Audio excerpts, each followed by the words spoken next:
quadro Pauta do dia de hoje vai falar sobre 3 assuntos que bombaram nas buscas da web: reinfecção por coronavírus, vacinas e uma resolução da Anvisa que permite prorrogar a validade de todos os testes de Covid-19. A gente começa pelo assunto que está hoje no Google Trends, aquela ferramenta gratuita que a gente mostra como um termo está sendo buscado pelos internautas. O Ministério da Saúde, ele confirmou o primeiro caso de reinfecção por Covid-19. Ontem, a Secretaria de Vigilância em Saúde do Ministério recebeu um relatório da Fiocruz do Rio de Janeiro, um laboratório de referência nacional para a Covid-19 no Brasil, com os resultados laboratoriais de 2 amostras clínicas de um caso suspeito de reinfecção. E aí a gente vê o reflexo dessa notícia aqui já na primeira tela. O termo reinfecção Covid foi buscado mais de 5.000 vezes. E essa paciente que teve o diagnóstico é uma profissional da área de saúde de 37 anos que mora em Natal, no Rio Grande do Norte. Ela pegou o primeiro Covid lá em junho, se curou, teve resultado positivo de novo em outubro, 116 dias depois desse primeiro caso, o primeiro diagnóstico. E aí, nas consultas relacionadas, a gente tem as seguintes pesquisas aqui na tela 2. Quem pegou o Covid pode pegar outra vez? Já tive Covid, posso pegar de novo? Caso de reinfecção em Minas, primeiro caso de reinfecção do corona no Brasil e por aí vai. Então, para a gente conversar sobre isso, eu chamo aqui na tela Paola Cristina Rezende, pesquisadora do Laboratório de Vírus Respiratórios e do Sarampo da Fiocruz, e também Leandro Correia Machado, que é infectologista e mestre em infectologia e medicina tropical pela UNB. Já dou as boas-vindas aqui para os nossos convidados. Fabíola, Leandro, muito obrigada pela participação. Olá, obrigada. Boa noite a todos. Bom, vamos começar. Essa notícia assustou um pouco, né, Fabíola? Você que está tratando diretamente disso, e Paola, perdão. E a gente acompanhou que hoje realmente essas notícias tomaram, né, as redes. E como é que foi o processo para confirmação desse primeiro caso? O que é que vocês tiveram que fazer? Porque até então se especulava, né, se a gente tinha reinfecção ou não. Algumas pessoas falaram, já peguei 2 vezes, mas essa é uma comprovação científica, não é isso? Sim, essa foi a primeira comprovação laboratorial do país, né? Essas amostras foram enviadas para o nosso laboratório pelo LACEN da Paraíba, porque essa médica, ela trabalha nos 2 estados, no Rio Grande do Norte e na Paraíba. E o LACEN da Paraíba, que é o Laboratório Central da Paraíba, enviou essas 2 amostras, tanto de junho quanto a de outubro, para o nosso laboratório. Essa amostra já tinha sido previamente positiva lá na Paraíba e eles encaminharam para o nosso laboratório. No nosso laboratório, nós pudemos repetir o resultado de PCR em tempo real e, a partir desse momento, dessa repetição e a confirmação desse vírus, nós partimos para o sequenciamento genômico viral. E aí, quando nós realizamos o sequenciamento genômico, nós caracterizamos a sequência desse vírus e realizamos, então, a comparação do primeiro episódio de Covid que essa paciente teve e do segundo episódio. E, ao comparar esses 2 genomas, foi possível observar variações que caracterizavam 2 linhagens distintas do coronavírus que essa paciente foi infectada. Além disso, é interessante ressaltar que no LACEN, no Laboratório Central do Rio Grande do Norte, essa paciente, ao longo desses 116 dias entre o primeiro episódio e o segundo, ela apresentou em setembro um resultado negativo para o coronavírus. Então, foi bem fechado, bem robusto a detecção laboratorial desse caso. Tá, já eu quero entender mais dessas linhagens de mutação de vírus. Leandro, me conta aqui, você acredita que realmente esses casos de reinfecção eles podem ter acontecido em outras pessoas e a gente não ter essa comprovação justamente porque esse material genético, no caso dessa profissional de saúde, estava lá guardadinho, deu para comparar, mas a gente sabe que isso não acontece em todos os laboratórios, né? Isso é verdade. Então, assim, para a gente conseguir comparar isso, você precisa do material genético da primeira infecção, do material genético da segunda infecção. E na grande maioria do país, a gente não guarda esse material. Então, você escuta muita história de pacientes que, clinicamente, você fala, pode ser infecção. Só que comprovar por laboratório, por teste de PCR, material genético, como foi feito, é difícil devido à ausência desse desse material. Se a gente estivesse guardando esses materiais, isso poderia ser possível. Alguns LACENs agora, eles estão começando a guardar esses materiais com esse objetivo, de tentar confirmar futuras infecções. Mas sim, eu acho que a gente já teve mais infecções, só que a gente não consegue comprovar isso. Mas você acredita que, eu não sei se existe alguma explicação, nem sei se vocês têm, mas tudo bem se não puder responder, por que dessa profissional o primeiro material genético foi guardado? Foi devido ao laboratório que ela fez o exame ou por ser profissional de saúde? Existe alguma linha de pesquisa nesse sentido? Não, nesse caso, o LACEN ele tenta armazenar de acordo com a capacidade de freezers desse laboratório. Ah, tá. No caso do LACEN da Paraíba, eles conseguiram armazenar por mais tempo essa amostragem e a gente conseguiu realizar essa comparação. Existe o problema também da detecção ser realizada por diferentes laboratórios. E o compartilhamento dessa amostra clínica é difícil, às vezes na rede pública e rede privada. Então, a gente não consegue esse pareamento das amostras. Agora vamos para a dúvida aí que todo mundo quer tirar, né? Esse vírus, por ter essas linhagens diferentes, como a Paola explicou, ele pode estar aí sofrendo uma mutação ou não? Qual que é a gravidade disso, Paola? Olha, esse vírus ele está em circulação na população humana até aí dentro de um ano, né? A gente está observando a circulação. Ele é um vírus que tem um material genético de RNA, ele tende a evoluir um pouquinho mais rápido, né? Então, algumas mutações vão ser encontradas ao longo desse genoma, é algo normal e algo esperado. Isso não significa que o vírus está mais virulento ou alguma coisa assim. Acredito que esse caso está muito relacionado à resposta, à capacidade de produzir uma resposta imune contra esse vírus da paciente. Acredito que não está muito relacionado ao vírus, porque fenotipicamente, apesar de ter mutações, isso não garante que esse vírus está muito diferente, né? Sua opinião, Leandro, acredita também nisso como infectologista? Frisar o tempo que foi a reinfecção. Os estudos mostram que a nossa imunidade contra o Covid ela varia de 3, 5, 6 meses. Então, ela teve uma reinfecção dentro de um período que a gente espera que essa imunidade dure. Então, ela não fugiu disso. Não foi uma paciente que teve uma reinfecção com 10 dias, 15 dias, para a gente achar que é um vírus com uma capacidade de infectar diferente. O que fala a favor que as vacinas que estão sendo desenvolvidas também têm ação contra esses vírus de linhagens diferentes, porque os casos de reinfecções que foram publicados tanto no Brasil como fora do Brasil, eles são acima de 90 dias. Eu não lembro nenhuma agora de cabeça abaixo de 90, mas que está dentro desse período de 30 dias.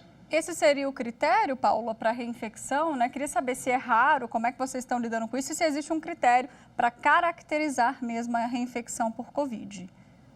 Então, existe a Organização Mundial de Saúde tem um grupo de trabalho que está justamente discutindo esses critérios de reinfecção. Nosso grupo ele participa desse comitê e foi definido que dentro de 90 dias seria um prazo ok para a gente determinar uma reinfecção, porque existem aqueles pacientes que apresentam uma excreção viral prolongada.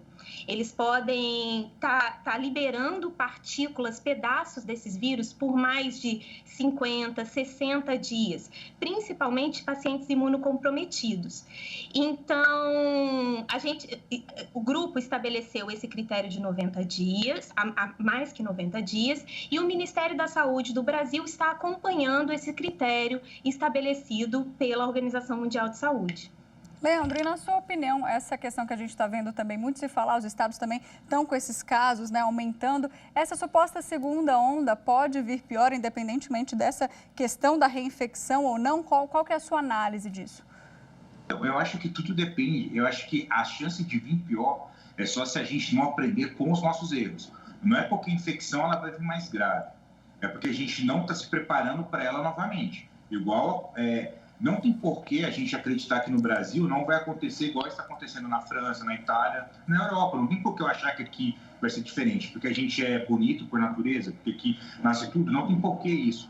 Então, se o Brasil não se preparar para atender esses pacientes que vão chegar, como a gente já está percebendo em São Paulo, em alguns outros estados, as pessoas vão morrer não porque o vírus é mais grave, mas porque a gente não conseguiu dar atendimento médico adequado para essas pessoas. Lembrando que o problema não é só o Covid.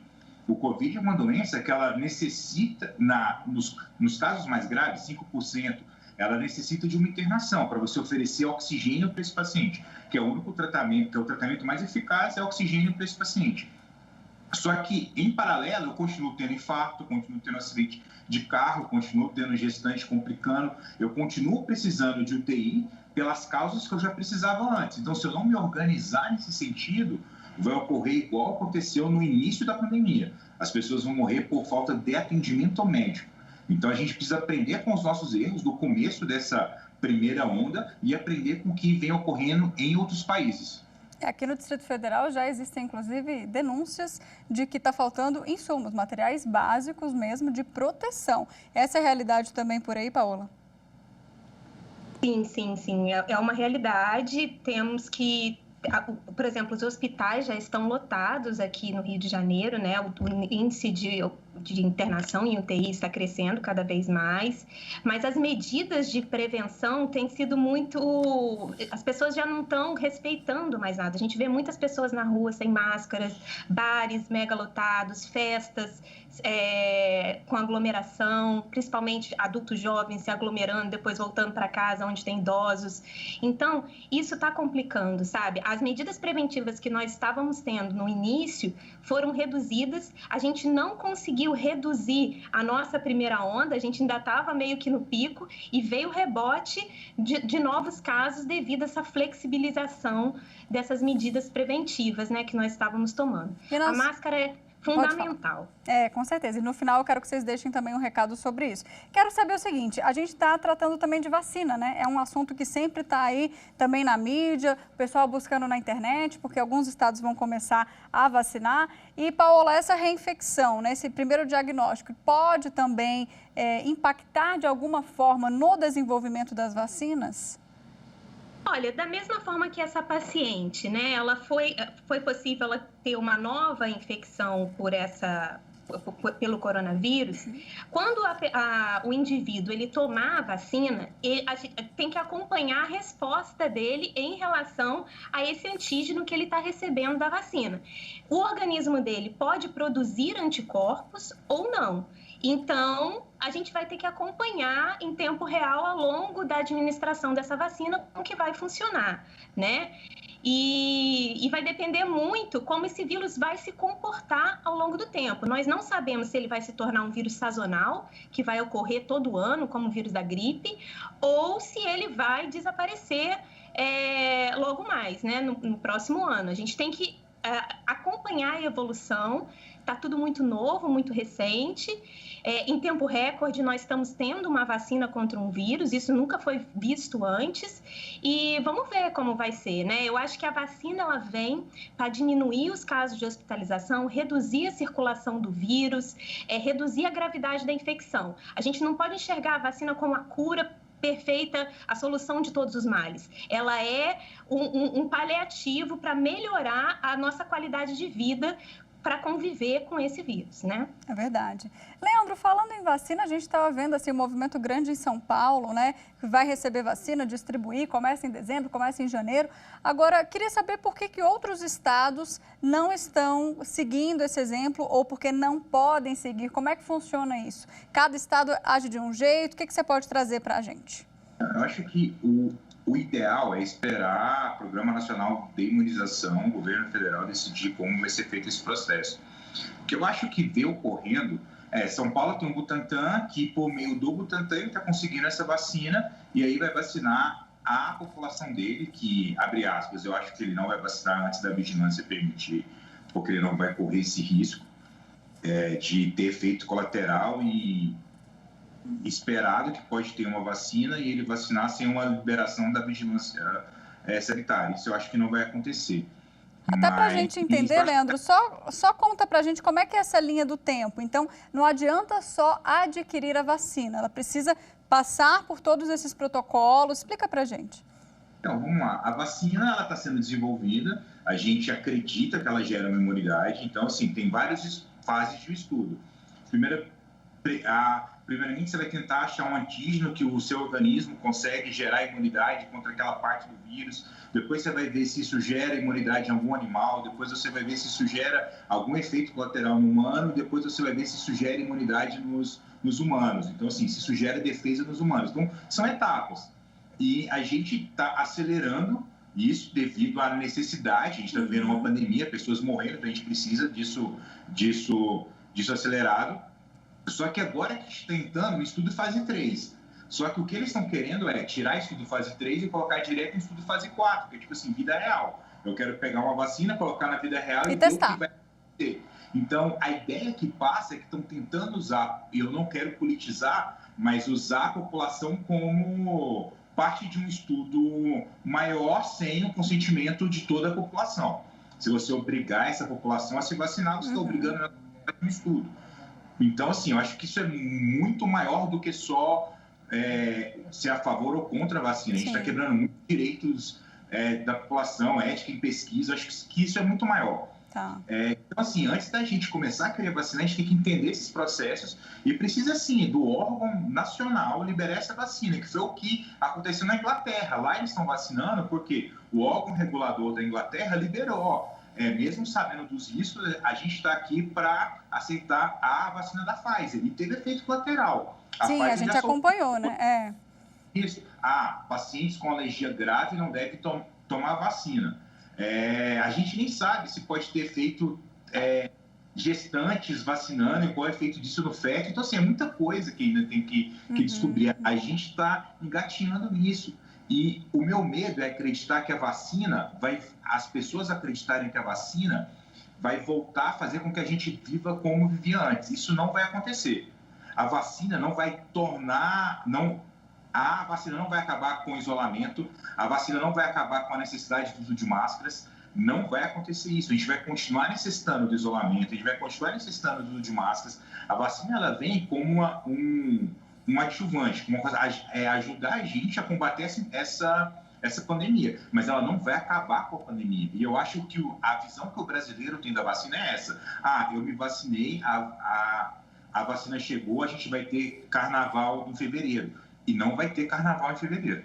Nem deve, é verdade. A gente tem 5 minutos, eu ainda tenho tantas dúvidas aqui. Vamos para mais uma aqui. A questão eu comecei o programa falando que a Anvisa aprovou uma resolução que permite prorrogar a validade de todos os testes de Covid-19, que a gente sabe que vários estados adquiriram, estão vencendo. E aí, quando a gente comentou isso lá na redação, muita gente falou assim, mas como assim? Vai prorrogar uma validade de algo que está próximo do vencimento? Isso pode, isso não pode? Então, eu queria saber de vocês para a gente entender, né? Como é que vai funcionar isso? Como é que prorroga um teste que já está em vencimento? Isso pode? Paola, vou começar contigo. Sim, a partir do momento que nós realizamos uma validação, né, para esse teste de diagnóstico. Se for validado, né, e estiver funcionando bem, ele pode ser rodado. Existem controles que nós utilizamos para verificar se está funcionando ok. Então, existe a possibilidade de usar por um tempo determinado após o vencimento, sim, não há problema. A empresa também se certifica disso e tanto a instituição que está usando o kit diagnóstico baseado nesses controles que existem para verificar a eficácia do teste ainda. Ficou uma dúvida ainda em relação à linhagem, só porque eu vou te dar a palavra, Paula, rapidinho para você explicar. Para ser caracterizada a reinfecção, tem que ser linhagens diferentes desse vírus? Não necessariamente precisa ser linhagem diferente. Já existem casos de reinfecção da mesma linhagem que apresentam outras mutações pontuais no genoma que não caracteriza uma nova linhagem, mas caracteriza que é um vírus diferente. Tem uma mutaçãozinha pontual ali que mostra que ele está diferente daquele que estava naquela paciente anteriormente. Entendi. Leandro, voltando aqui a falar das vacinas, né? Você deu um recado muito importante que a gente realmente precisa ficar atento a tudo isso, né? Que a população realmente tem medo. Como é que funcionam essas questões das doses, né? Porque a gente sabe que não é tomar a vacina também uma vez, existe um protocolo. Algumas vacinas você toma 2, 3 doses e sim pode ocorrer alguma reação no corpo, né? É importante a gente entender que nenhuma vacina ela protege 100%. Nenhuma vacina ela consegue gerar imunidade de 100%. O que ela pode fazer diminuir a gravidade dessa doença. Eu tive a doença, mas ela foi menos grave do que seria. Então, assim, mesmo a gente vacinando e sendo 2 doses, eu vacinei 1 dose, não gerei imunidade. Vacinei a segunda, gerei 60% de imunidade. Então, assim, 60% das pessoas que vacinaram conseguiram gerar uma imunidade, lembrando que nenhuma dessa é de 100%. Nenhuma protege 100%. Então, assim, mesmo com a vacina, a gente ainda vai ter vírus circulando. Mesmo você se vacinando, você pode se infectar na festa e levar para sua avó que está em casa. Uhum. E é importante a gente entender isso. E que o meu medo é que o que está sendo vendido da vacina é uma coisa que ela não é. Que ela é a cura da doença, e ela não é, entendeu? Ela está vindo para ajudar a gente a diminuir a lotação do hospital, ajudar a gente a diminuir as filas do pronto-socorro. É isso que ela é. Ela não é a cura, ela não vai resolver o problema, as pessoas vão continuar morrendo de Covid. Só que ao invés de morrer 1000, vão morrer 10.